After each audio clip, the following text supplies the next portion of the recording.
जय हिंद बच्चों। आप लोगों का द गुरुजी गणित वाले, जहां गणित बनता है आसान, में स्वागत है। आज हम लोग कक्षा 10 के गणित के दूसरा चैप्टर बहुपद के बेसिक्स खत्म कर लेने के बाद दूसरा चैप्टर का पहली एक्सरसाइज 2.1 शुरू करेंगे।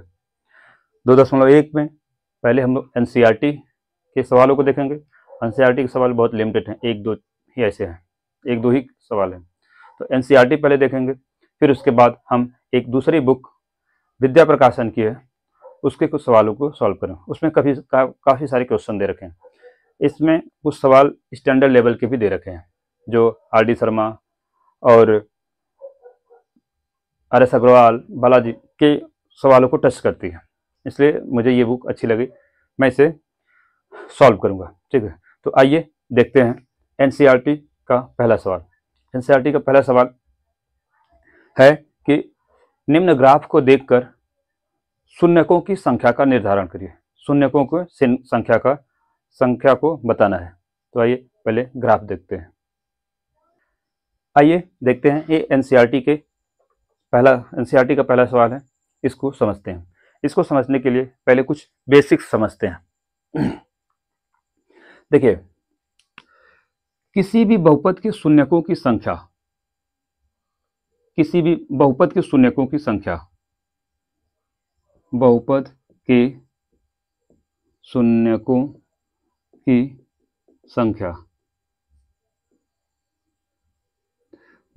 शून्यकों की संख्या अगर रैखिक बहुपद है, पहला क्या है? रैखिक बहुपद। रैखिक बहुपद px बराबर कितना हो जाएगा?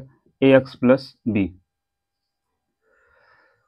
इसमें इस रैखिक बहुपद की जो घात होती है, वह 1 होती है। कितनी होती है? 1।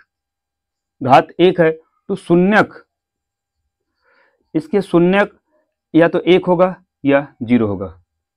रैखिक बहुपद के शून्यकों की अधिकतम संख्या कितनी होती है? 1। अदरवाइज कितने होंगे? 0। कब 1 होगा, कब 0 होगा, हम ग्राफ से समझेंगे।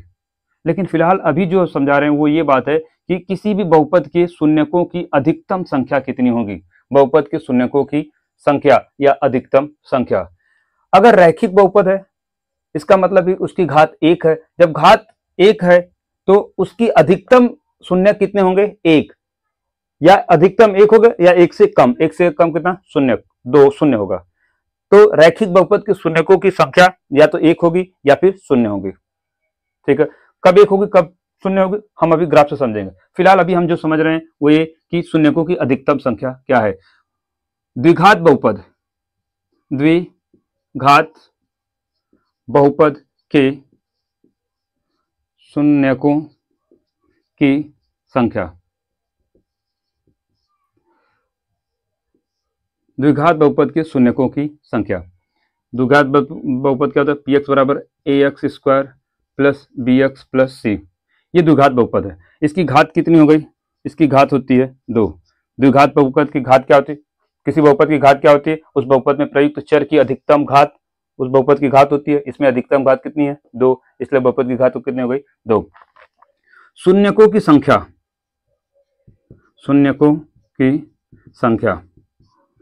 शून्यकों की सबसे अधिकतम संख्या 2 होगी। किसी भी द्विघात बहुपद के अधिक से अधिक शून्य कितने मिलेंगे? 2, या फिर कितने मिलेंगे? ये 1, या फिर कितने मिलेंगे? 0। ध्यान रखिएगा, बहुत जरूरी चीज है। शून्यकों की संख्या, द्विघात बहुपद में शून्यकों की संख्या अधिकतम संख्या 1, 2 होगी, या फिर 1 होगी, या कोई भी उसका हल या कोई भी शून्यक नहीं होगा। कब 2 होगा, कब 1 होगा, कब 0 होगा, इसे हम ग्राफ से समझेंगे। फिलहाल बस हम ये समझ रहे हैं कि किसी भी बहुपद की शून्यकों की अधिकतम संख्या कितनी होती है। तो किसी भी बहुपद की शून्यकों की अधिकतम संख्या उतनी होती है जितनी उसकी घात होती है। जैसे द्विघात है तो इसकी घात, जैसे बहुपद है तो इसकी घात 2 होती है, तो अधिकतम संख्या 2 होगी या 2 से कम, 2, 1, 0। अगर त्रिघात बहुपद है, त्रिघात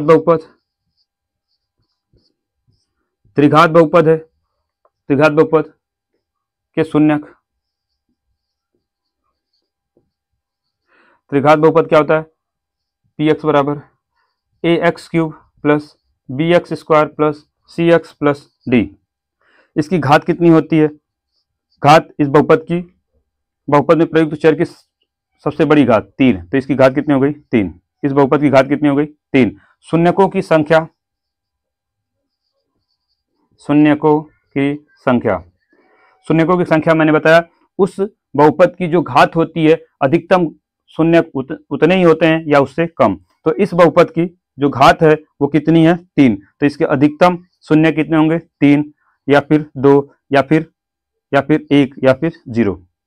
इस प्रकार से जितने भी घात का बहुपद है, चाहे 1 घात का बहुपद है, चाहे 2 घात का बहुपद है, चाहे 3 घात का बहुपद है, चाहे 4, 5, 6, 7, उससे मतलब नहीं है। जितने भी घात का बहुपद है, शून्यकों की अधिकतम संख्या उतनी होती है या फिर उससे कम होंगी।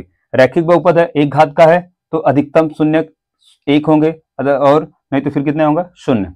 द्विघात बहुपद है तो इसके शून्यकों की संख्या, चूंकि घात 2 है तो शून्यकों की संख्या या तो 2 होगी या 1 होगी या 0 होगी। त्रिघात बहुपद है तो इसके शून्यकों की संख्या या तो 3 होगी या 2 होगी या 0 होगी या 1।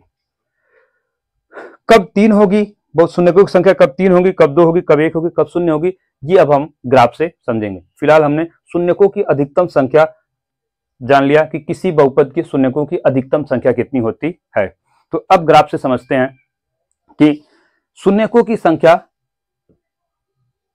कितनी है। वो हम जानते हैं कि रैखिक बहुपद एक रेखा को दिखाता है, रैखिक बहुपद एक सरल रेखा को दिखाता है, ठीक। तो वो सरल रेखा कब कब एक शून्यक देगी, कब शून्य शून्यक देगी, उसे देखेंगे। द्विघात बहुपद को हम जानते हैं ये परवलय को दिखाता है। किसको दिखाता है? परवलय को। तो हम देखेंगे कोई परवलय कब 2 शून्यक देगा, कोई परवलय कब 1 शून्यक देगा, कोई परवलय कब 0 शून्यक देगा या कोई शून्यक नहीं देगा। तो और त्रिघात बहुपद को भी देखेंगे कि कब ये 3 शून्यक देगा, कब 2 शून्यक देगा, कब 1 शून्यक देगा, कब 0 शून्यक देगा।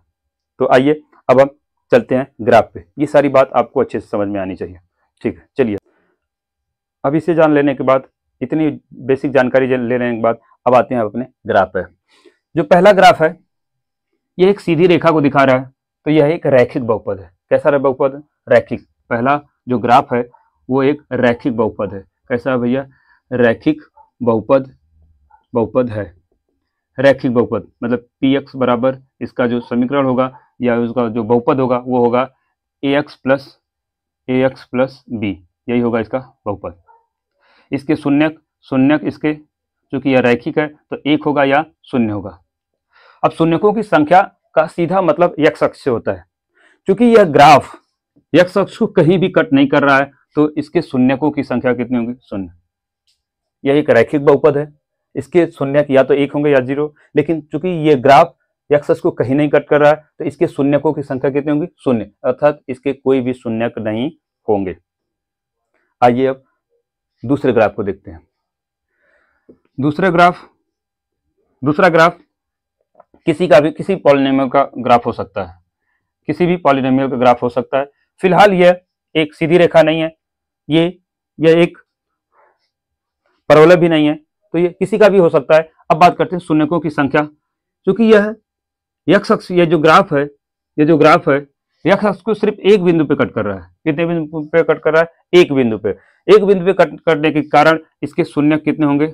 शून्यक 1 होगा। कितना होगा भैया? शून्यक की संख्या कितनी हो गई? 1। तो दूसरे बहुपद में शून्यक की संख्या कितनी हो गई? 1। अब आते हैं तीसरे ग्राफ में। तीसरा जो ग्राफ है यह ग्राफ x अक्ष को 3 बिंदुओं पे कट कर रहा है। कितने बिंदु पे कट कर रहा है? 3 बिंदु पे कट कर रहा है, तो इसके शून्यक 3 होंगे। शून्य कितने होंगे? 3। शून्य कितने होंगे? 3, ठीक है। अब आते हैं चौथे ग्राफ में। चौथा ग्राफ एक परवलय को दिखा रहा है। क्या है? परवलय। तो यह एक द्विघात बहुपद है। कैसा भैया? द्विघात बहुपद है। द्विघात बहुपद px बराबर कितना होता है? ax square plus bx plus c, यही होता है। इसमें शून्यकों की संख्या, शून्यक कितने होते हैं? 2, 1 और 0। चूंकि यहाँ ग्राफ जो परवलय है वह ग्राफ परवलय x अक्ष को 2 बिंदुओं पे काटता है, तो इसके जो शून्यक है कितने हैं, 2 हैं। कितने शून्यक हैं, 2 शून्यक हैं। अब आ जाते हैं हम पांचवें ग्राफ में। कौन से ग्राफ में, पांचवें ग्राफ। पांचवा ग्राफ आप देखेंगे तो एक्स अक्ष को कितने बिंदु पर कट कर रहा है, 4 बिंदु पे, 1 2 3 4, 4 बिंदु पे कट कर रहा है। तो शून्यकों की संख्या कितनी हो गई, शून्यक कितने हो गए, 4। कितने हो गए भैया, 4 शून्यक हो गए। कितने हो गए, 4। ठीक है, शून्यक हो गए 4। शून्य कितने हो गए, 4। अब बात आते हैं छठवें में। छठवें को जरा ध्यान से देखिएगा। यह ग्राफ एक्स अक्ष को सिर्फ एक बिंदु पे कट कर रहा है, एक बिंदु पे कट कर रहा है और 2 बिंदुओं पे टच कर रहा है। तो इस ग्राफ में शून्यकों की संख्या, शून्यक कितने होंगे, एक यहां से आएंगे, एक यहां से, 3 शून्यक तो 3 होंगे। लेकिन अगर एक्स की पूछेंगे कि अगर एक्स की कितनी घात आएगी, तो जहां ये टच कर रहा है ना, वहां एक ही शून्यक होगा। मान लेते हैं 1 2 3, मान लीजिए 3 है, लेकिन 3 2 बार आएगा। 3 कितनी बार, 2 बार। यहां मान लेते हैं -3 है, तो -3 कितनी बार आएगा, 2 बार। यहाँ 1। इसका मतलब कि यह घात कितनी हो जाएगी, 2 2 4 5, 5 घात का समीकरण है। ये कितनी घात का समीकरण है, एक्स की घाते 5। जो भी बहुपद है वो एक्स की घाते 5। कारण क्या है, देखिए इसको देखेंगे, ये जो समीकरण है वो एक्स की घाते 4 का है। एक्स की घाते 4, एक्स की घाते 4 जो बहुपद है वो, उसमें एक्स की जो चर है उसकी अधिकतम घात कितनी है, 4। इसमें आप देखेंगे तो एक बिंदु पे टच कर रहा है, इसलिए एक बहुपद, एक हल वहां से आ जाएगा। एक बिंदु पर कट कर रहा है, कट करने के लिए एक शून्यक यहां से आ जाएगा। जहां जहां टच करता है ना, वहां शून्यक एक होते हैं, लेकिन वो शून्यक 2 बार आते हैं। तो 2 यहां से, 2 यहां से, 1 यहां से, 5 घात हो गई, 5 घात हो गई, 5 घात का समीकरण है। और शून्य कितने हो गए, शून्यक 3, 1 2 3, 3 शून्यक, 3 अलग अलग शून्यक हो गए और घात कितनी हो गई, 5। अगर हम इसकी बात करेंगे, इसकी, तो इसके 2 घात हो गए, 2 जगह कट कर रहा है, 2 घात हो जाएंगे। इसकी कितनी घात हो जाएगी, 4 घात हो जाएगी। इसकी कितनी घात हो जाएगी, 3 घात हो जाएगी। ये एक्स की 3 घात वाला है। हमने पहला एक्सरसाइज देखा कि शून्यकों की संख्या का सीधा संबंध एक्स अक्ष से होता है। कोई ग्राफ एक्स अक्ष को छू रहा है या कट कर रहा है या नहीं छू रहा है। अगर नहीं छुएगा तो कोई शून्यक नहीं, अगर कट करेगा तो जितनी बिंदु पर कट करेगा उतने शून्यक, एक बिंदु पे एक शून्यक, 2 बिंदु पे 2 शून्यक। अगर छू के जा रहा है तो वहां एक ही शून्यक होंगे, लेकिन वो 2 बार आते हैं, लेकिन एक ही बोला जाएगा। शून्यक कितने हो जाएंगे, 1 2 3, 3 शून्यक हो जाएंगे, 3 अलग अलग शून्यक हो जाएंगे। इसका शून्यक मान लेते हैं कि यहाँ पर 3 है, तो यहाँ 1 2 3 यहाँ आ गया, 4 5 6, ठीक, -6 -3 और यहाँ पर +3।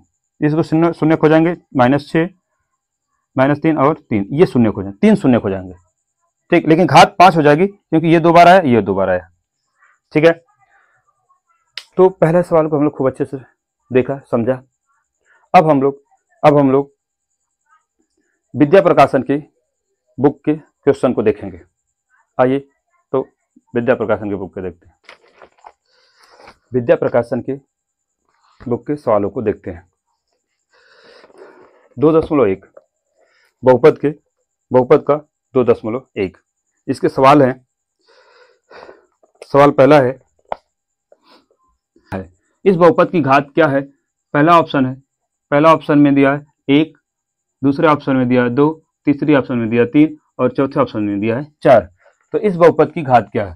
तो किसी बहुपद की घात क्या होती है, उस बहुपद में प्रयुक्त चर की अधिकतम घात। यहाँ पर चर x है, के नहीं है चर ना, x है, यहाँ लिखा है x, इसलिए कौन सा बहुपद, कौन सा चर है, x। जो यहाँ लिखा था वही चर का प्रयोग बोलते हैं x। यहाँ x की 1 घात है, यहाँ x इसमें, ये इस पे चर की 0 घात है, इसमें चर की 3 घात है। तो इस बहुपद की चर की घात कितनी हो जाएगी, 3, क्योंकि अधिकतम घात कितनी है, 3। दूसरा सवाल है रैखिक बहुपद है, निम्न में से कौन सा रैखिक बहुपद है। तो रैखिक बहुपद होता है जिसकी घात 1 होती है। रैखिक बहुपद कौन होता है, घात 1। घात 1 को क्या बोलते हैं, रैखिक बहुपद। इसमें देखिए x की कितनी घात है, 2, तो ये रैखिक बहुपद नहीं है। इसमें भी x की कितनी घात है, 2, इसलिए रैखिक बहुपद नहीं है। इसमें क्या है, देखिए इसमें x की कितनी घात है, 1, इसमें घात के 1, तो ये कैसा है, रैखिक बहुपद। इसकी बात करेंगे तो यहाँ देखिए x की कितनी घात है, 2, तो ये भी हमारा रैखिक बहुपद नहीं है। तो कौन सा है रैखिक बहुपद, ये तीसरा ऑप्शन सही है। तीसरा सवाल है आलेख बहुपद F X A X square plus B X plus C का है कौन सा इसमें ऑप्शन सही है। इस ग्राफ को देखकर हमें ए बी सी के चिन्ह को दिखाना है, ए बी सी को चिन्ह को दिखाना है। इसके पहले वाली वीडियो में हम लोगों ने देखा था कि कब बहुपद द्विघात बहुपद के गुणांक ए बी सी के चिन्ह, हाँ ए बी सी के चिन्ह, उसमें हमने खूब बढ़िया से बात किया था ए बी सी के चिन्ह के बारे में, कब ए धनात्मक होगा कब ए ऋणात्मक होगा। तो इस ग्राफ के बारे में बात करते हैं। ए बड़ा है होगा 0 से, क्यों? क्योंकि ए होता है ग्राफ के मुंह से, ग्राफ का मुंह अगर ऊपर खुला है तो ए धनात्मक होगा, मतलब ए का मान 0 होगा। यहाँ पर ए क्या है? धनात्मक है। ए कैसा है? धनात्मक, क्योंकि ग्राफ का मुंह ऊपर खुला है। अब सी के बारे में बात कर लें। सी का संबंध वाई एक्स पर होता है, यह वाई एक्स की धनात्मक दिशा को काट रहा है। कहाँ काट रहा है? धनात्मक दिशा से। तो सी भी कैसे हो गई? 0 से बड़ा, मतलब सी भी कैसा हो गया? धनात्मक। सी भी कैसी हो गई? धनात्मक। अब बात करते हैं बी के बारे में, ध्यान सुनिएगा। ए धनात्मक है क्योंकि मुंह कहाँ खुला है? ऊपर। सी धनात्मक है क्योंकि ग्राफ वाई एक्स के धनात्मक दिशा पे काटा है, 0 से ऊपर काटा है, मूल बिंदु से ऊपर काटा है, मूल बिंदु से ऊपर वाई धनात्मक होती है, तो सी का भी क्या होगा? धनात्मक होगा। ठीक है। अब बात करते हैं बी के लिए। बी के लिए हमने कल बताया था खूब अच्छे से। सबसे पहले हम ग्राफ जहां से घूमता है उसके बिंदु को देखते हैं। तो उसके बिंदु का निर्देशांक दे रखा है उसने, b/2 माइनस b/2 है, माइनस d/4 है, माइनस d/4 a। फिर उसके बाद हमने कहा था कि आप देखते हैं चतुर्थांश। चतुर्थांश कहाँ है? ये कौन सा चतुर्थांश है? फोर्थ चतुर्थांश में, चौथे चतुर्थांश में। चौथे चतुर्थांश में देखने से क्या मतलब होता है? हम x के चिन्ह को देखते हैं। x 0 से बड़ा है। x कैसा है? 0 से बड़ा, मतलब कि x धनात्मक है। x 0 से बड़ा है, x 0 से बड़ा है, तो हम जानते हैं कि ये जो निर्देशांक, ये जो बिंदुओं का निर्देशांक दिया है, इसमें पहला x को दिखाता है, दूसरा y बिंदु को दिखाता है। ठीक है। y x की निर्देशांक को दिखाता है। पहला चौथे चतुर्थांश में x धनात्मक होता है और y ऋणात्मक होता है। तो x धनात्मक है, मतलब कि x का मान 0 से बड़ा है। जब x का मान 0 से बड़ा है तो माइनस b/a का भी मान क्या होगा? 0 से बड़ा। यहाँ तक हमने बताया था, क्योंकि x ही बराबर किसके दिया है? माइनस b/2a के बराबर दिया है। तो x बराबर है माइनस b/2a, और x 0 से बड़ा है तो माइनस b/2a भी किससे बड़ा हो जाएगा? 0 से बड़ा हो जाएगा। फिर मैंने कहा था कि सर्वसमीकरण का प्रयोग करते हुए इस माइनस को हटाइए। माइनस को हटाने के लिए हम दोनों तरफ -1 से गुणा करेंगे। -1 से गुणा करने पर -1 से जब गुणा करोगे तो क्या हो जाएगा? b/2a हो जाएगा, और ये छोटा हो जाएगा किससे? 0 से। क्या हो जाएगा? 0 से छोटा हो जाएगा। अब हम क्या करते हैं? अब हम a और b को देखते हैं। चूंकि ये पूरी भिन्न 0 से छोटी है, इसका ये मतलब है कि ये पूरा ऋणात्मक है।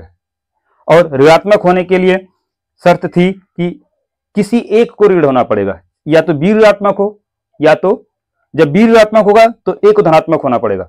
ऋण होने के लिए या ऋणात्मक होने के लिए, भिन्न को ऋणात्मक होने के लिए b यदि b बड़ा है 0 से तो a को छोटा होना पड़ेगा 0 से, और यदि b छोटा है 0 से तो a को बड़ा होना पड़ेगा किससे? 0 से, तभी भिन्न ऋणात्मक होगी। अगर दोनों के चिन्ह एक है तो वो धनात्मक हो जाएंगे, चिन्ह अलग अलग होंगे तभी वो ऋणात्मक होगी। a अगर 0 से बड़ा है और b 0 से बड़ा है तो a को क्या होना पड़ेगा? छोटा, और b अगर छोटा है तो a को क्या होना पड़ेगा? बड़ा। अब यहां हम देखते हैं कौन सी शर्त पूरी हो रही। a के चिन्ह के बारे में अगर हम बात करें तो a का ग्राफ का मुंह ऊपर खुला है तो a धनात्मक है। क्या है? a धनात्मक। a छोटा नहीं, a बड़ा है। a का मान क्या है? 0 से बड़ा। a धनात्मक है तो b को छोटा होना पड़ेगा। इसका मतलब b का जो चिन्ह है, तो इस ग्राफ में जो b का चिन्ह है वो कितना हो जाएगा? 0 से छोटा। इसका मतलब b कैसा हो जाएगा? ऋणात्मक। b कैसा होगा? ऋणात्मक। तो इस ग्राफ के लिए a धनात्मक, c धनात्मक और b ऋणात्मक। b कैसा होगा? ऋणात्मक। ऐसा ऑप्शन इसमें कोई भी नहीं है।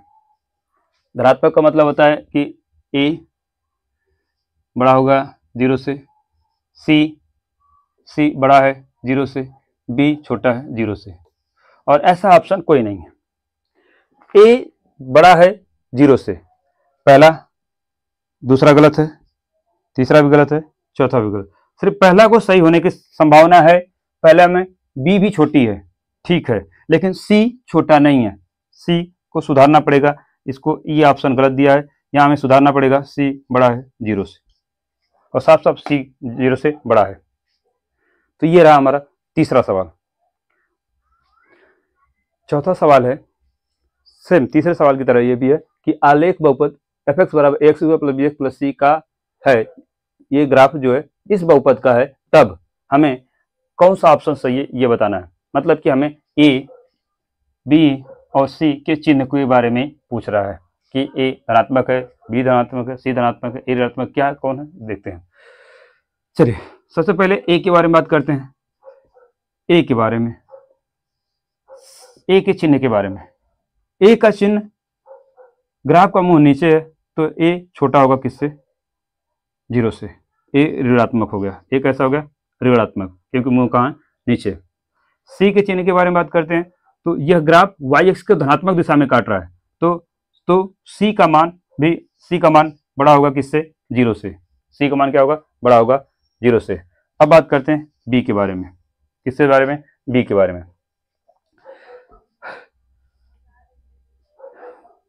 जहां घूम रहा है उस बिंदु का निर्देशांक क्या दिया है? -b/2a और -d/4a। चतुर्थांश पहला है, पहले चतुर्थांश में x का जो मान होता है, x का मान छोटा होता है किससे? 0 से। दूसरे चतुर्थांश में x ऋणात्मक होता है, x छोटा है, इसका मतलब कि -b/2a भी क्या होगा? 0 से छोटा होगा, क्योंकि x और x यही x है और ये y है, यही x है। फिर मैंने असमीका का प्रयोग करते हुए -1 से गुणा कर दिया। -1 से गुणा करने पर असमीका बदल जाएगी, चिन्ह हट जाएगा, b/2a बड़ा हो जाएगा किससे? 0 से। b/2a बड़ा हो गया 0 से। अब हम बात कर देंगे, क्योंकि ये भिन्न धनात्मक है, यह भिन्न अगर धनात्मक है, भिन्न धनात्मक है तो पहली कंडीशन क्या है? या तो ए और बी दोनों धनात्मक होंगे, या ए और बी दोनों ऋणात्मक होंगे। क्या होंगे? ऋणात्मक। अगर ए धनात्मक तो बी भी धनात्मक होगा, और ए ऋणात्मक तो बी भी क्या होगा? ऋणात्मक। ग्राफ से हमने देखा कि ए क्या है? ऋणात्मक। ए का मान 0 से छोटा है तो b का भी मान 0 से छोटा होना चाहिए। इसका मतलब b कैसा होगा? ऋणात्मक। कौन सा ऑप्शन है? देखिए ऑप्शन नंबर सी। देखिए a का मान छोटा है, b का मान बड़ा है और c का भी मान बड़ा है। ठीक है, तो ऑप्शन कौन सा सही है? सी सही है। बाकी दोनों में देखिए, a का मान बढ़ा दिया है, गलत है, a का मान बढ़ा दिया है, गलत है, a का मान बढ़ा दिया है, गलत। तीनों ऑप्शन गलत है, सिर्फ ऑप्शन सी सही है। इसके ऑप्शन सी सही है, इसके पहले वाले का ऑप्शन गलत दिया है। आइए देखते हैं अगला सवाल। आइए अब हम सवाल नंबर 5, 6 और 7 देखते हैं। सवाल नंबर 5 क्या कह रहा है कि यदि x-2 बहुपद x² - 3x + 5a का एक गुणनखंड है तो a का मान निकालना है। इसका मतलब समझना पड़ेगा, ध्यान समझिएगा। अगर x-2a इस बहुपद का गुणनखंड है तो, ध्यान रखिएगा, अगर x-2a इसका गुणनखंड है तो x-2a बराबर 0, x बराबर कितना हो जाएगा? 2। x बराबर 2 इस बहुपद का शून्यक होगा। ध्यान समझिएगा, दोनों चीज एक ही है, ऐसे न देकर ऐसे दे देगा। अगर दे देगा इसकी जगह ये दे देगा कि x बराबर 2 इस बहुपद का शून्यक है तो a का मान निकालिए, या फिर कैसे दे देगा? x-2a इसको इधर लाकर दे देगा, x-2a इस बहुपद का एक गुणनखंड है तो आप a का मान बताइए। दोनों एक ही है। अगर गुणनखंड दिया है तो आप शून्यक निकाल लेंगे इस तरह से, उस गुणनखंड को 0 के बराबर कर देंगे, वहां से x का मान निकल जाएगा और जो x का मान होगा वही उसका शून्यक होगा, अर्थात x बराबर 2 इस बहुपद का शून्यक है, अर्थात कि इस बहुपद में x बराबर 2 रखेंगे तो ये पूरा बहुपद क्या हो जाएगा, शून्य। आइए रखकर देखते हैं। x बराबर 2 रखना है, 2 की घाते 2 माइनस 3 गुणे 2 धन 5a बराबर क्या हो गया, शून्य। ये पूरा बहुपद क्या हो गया, शून्य। इसका मान 4 माइनस 6 प्लस 5a बराबर कितना हो गया, शून्य। इससे ये कितना हो जाएगा, -2 प्लस 5a बराबर कितना होगा, शून्य। 5a बराबर कितना हो जाएगा, 2, a बराबर कितना हो जाएगा, 2/5, a बराबर कितना होगा, 2/5, a का मान कितना आ गया, 2/5। ध्यान रखिएगा, शून्यक और गुणनखंड दोनों एक ही चीज है, बस रूप बदल गया है। शून्यक में डायरेक्ट x बराबर दे देता है कि x बराबर इतना इस बहुपद का शून्यक है, तो किसी का मान पूछ लेगा। उसी चीज को दूसरे रूप में गुणनखंड के रूप में दे देगा कि यदि x-2 इस बहुपद का गुणनखंड है तो हमें a b c का मान बताइए, किसी का मान बताइए। अगर गुणनखंड के रूप में दिया है तो आप उस गुणनखंड को 0 के बराबर करके x का मान निकाल लेंगे जो कि उसका शून्यक हो जाएगा, ठीक। अर्थात x इस पूरे बहुपद का क्या हो जाएगा, शून्यक। अब x की जगह शून्यक हो गया तो इसमें x का मान रखेंगे तो पूरा बहुपद क्या हो जाएगा, शून्य। वहां से हम a का मान निकाल लेंगे। तो हमने क्या किया, हमने किया कि इस बहुपद में x बराबर 2 रख दिया, पूरा बहुपद शून्य के बराबर हो गया, तो वहां से हमें a का मान निकल गया। a का मान कितना हो गया, a का मान हो गया 2/5। देखिए 4 ऋण 6 धन 5a बराबर 0, ये दोनों घटेंगे -2a 5a बराबर, ठीक है। ये हो गया हमारा 5वां सवाल। अब देखते हैं 6वां सवाल। 6वां सवाल कह रहा है निम्न में बहुपद नहीं है, निम्न में बहुपद नहीं है, मतलब कौन सा ऐसा पद है बहुपद नहीं है। देखिए बहुपद नहीं होने के लिए हमें जो चर है, चर की घात या तो बटे में आ जाए, चर की घात क्या हो जाए, बटे में आ जाए, ऋणात्मक आ जाए, कुछ इस तरह से आ जाएगा तब वो बहुपद नहीं होगा। अगर कोई बहुपद है तो चर की जो घात है वो पूर्ण संख्या होनी चाहिए। क्या होनी चाहिए, पूर्ण संख्या होनी चाहिए। देखिए आइए पहले ऑप्शन देखते हैं। चर की घात क्या है, पहले ऑप्शन में चर की घात 2 है, 1 है और 0 है, इसका मतलब ये पूर्ण संख्या है, ये बहुपद है। बी ऑप्शन में चर की घात 3 है, 1 है और 0 है, यह एक पूर्ण संख्या है, तो यह भी एक बहुपद है, यह भी बहुपद है, यह भी बहुपद है। 5वें में आ जाइए, डी में देखिए। चलिए सी देख लेते हैं। सी में क्या है, बटे में x है, ये x किसी तरह से हटेगा नहीं और जब ऊपर जाएगा तो इसकी घात माइनस हो जाएगी। कितनी हो जाएगी, माइनस, इसलिए यही बहुपद नहीं है। डी देख लीजिए, डी में 5 दिया है, इसकी डी में 5 दिया, इसमें चर की घात कितनी है, 0, इसका मतलब कि यह एक नियतांक बहुपद है। कौन सा, नियतांक बहुपद की नियतांक बहुपद की घात कितनी होती है, 0, इसमें घात कितनी है, 0, अतः यह भी एक बहुपद है। कुल मिलाकर सी ऐसा ऑप्शन है जिसमें कि हम कहेंगे कि यह बहुपद नहीं है, ठीक है। अब आते हैं हम 6वां सवाल के बाद आते हैं 7वें सवाल पे। 7वां सवाल क्या कर रहा है, 7वां सवाल कर रहा है निम्न में द्विपद है, मतलब 2 पद वाला कौन है। अब जानते हैं कि यह एक ही पद है। कल हमने पद के बारे में खूब बढ़िया से बात किया है।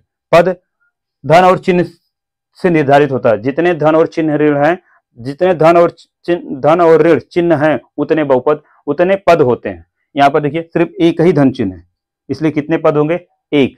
यहाँ देखिए कितने धन चिन्ह है, यहाँ भी है, यहाँ भी है, इसलिए कितने, 2 धन चिन्ह 2 पद, कितने हो गए, 2 पद, यही हमारा ऑप्शन। यहाँ देखिए एक धन चिन्ह यहाँ है, यहाँ धन चिन्ह है, यहाँ ऋण चिन्ह है, यहाँ धन चिन्ह है, मतलब कुल कितने हैं, 3, तो ये 3 पद हो गए। कितने पद हो गए, 3 पद, 2 पद नहीं है। इसमें 0 है तो 0 एक ही पद है, कितने पद है, 1, इसलिए यह हमारा द्विपद नहीं है, सिर्फ ऑप्शन बी जिसमें 2 पद है, ठीक है। अब देखते हैं आगे।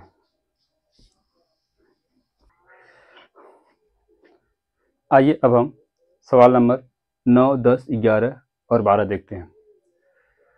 बहुपद इतना की घात है, बहुपद 3x² - 5x प्लस 7x की घात 3 माइनस 2x की घात 4 माइनस प्लस 9 की घात है। इसमें जो चर है वो x है, x की जो घातें हैं वो क्या क्या दे रखा है, 2 दे रखा है, 1 दे रखा है, 3 दे रखा है, 4 दे रखा है, 0 देख रहा है, 2 1 3, 2 1 3, 4 और 0 दे रखा है। तो बहुपद की घात क्या होती है? उस समीकरण में प्रयुक्त चर की जो अधिकतम घात होती है। तो अधिकतम घात कितनी है? 4। तो इस बहुपद की घात कितनी हो जाएगी? 4। ठीक है। बहुपद ध्यान से देखिएगा, सवाल आते हैं ऐसे, पी एक्स बराबर कितना दिया है? -3। इसकी घात पूछा है, ध्यान रखिएगा, ये नियतांक बहुपद है, इसमें जो चर है वो x है और वो छुपा है, उसकी घात कितनी है? 0। इस पूरे बहुपद की घात कितनी हो जाएगी? 0। कितनी हो जाएगी? 0। और यह एक नियतांक बहुपद है। बहुत ही जबरदस्त ऐसे सवाल आते हैं, इसमें इसकी घात कितनी हो जाएगी? 0।